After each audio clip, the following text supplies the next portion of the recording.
நாட்டை அடிமைப்படுத்தி வைத்திருந்த பிரிட்டிஷார் ரயில் தடம், கட்டடங்கள், மலைவாச ஸ்தலங்கள் என பல்வேறு கட்டமைப்புகளை ஏற்படுத்தினர்.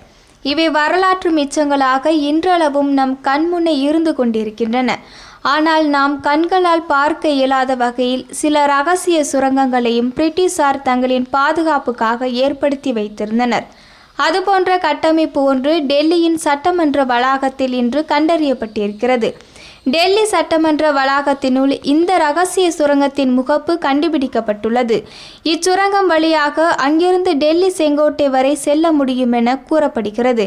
இரகசிய சுரங்கம் கண்டறியப்பட்டது குறித்து பேசிய டெல்லி சபாநாயகர் ராம் நிவாஸ் கோயல் கூறுகையில், 1993ஆம் ஆண்டு நான் எம்எல்ஏவாக ஆனபோது சட்டமன்ற வளாகத்தில் ஒரு இரகசிய சுரங்கம் இருப்பதாக ஒரு பேச்சு இருந்தது.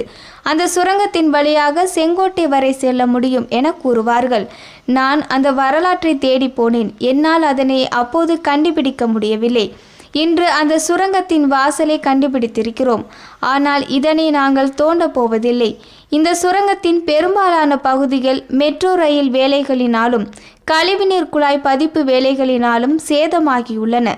சுதந்திரத்துக்கு முன்னர் பிரிட்டிஷார் கொல்கத்தாவில் இருந்து தங்களின் தலைநகரை டெல்லிக்கு மாற்றிய போது 1912ஆம் ஆண்டு வாக்கில் இப்போதைய டெல்லி சட்டமன்றம் அந்த காலத்தில் இந்திய பாராளுமன்றமாக திகழ்ந்தது.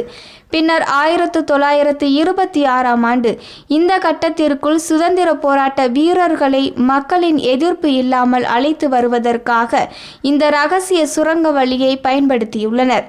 இங்கே ஒரு இரகசிய தூக்கு போடும் அறை இருப்பதையும் நாங்கள் கேள்விப்பட்டிருக்கிறோம். ஆனால் அதை திறந்து பார்த்தது கிடையாது என்றார். ஆனால் இப்போது நாட்டின் 75வது சுதந்திர தின ஆண்டையொட்டி அந்த அறையை சோதனையை செய்ய நான் நினைத்தேன். சுதந்திர போராட்ட தியாகிகளை கௌரவப்படுத்தும் விதத்தில் சுதந்திர வீரர்களின் கோவிலாக அந்த அறையை மாற்ற முடிவு செய்துள்ளோம்.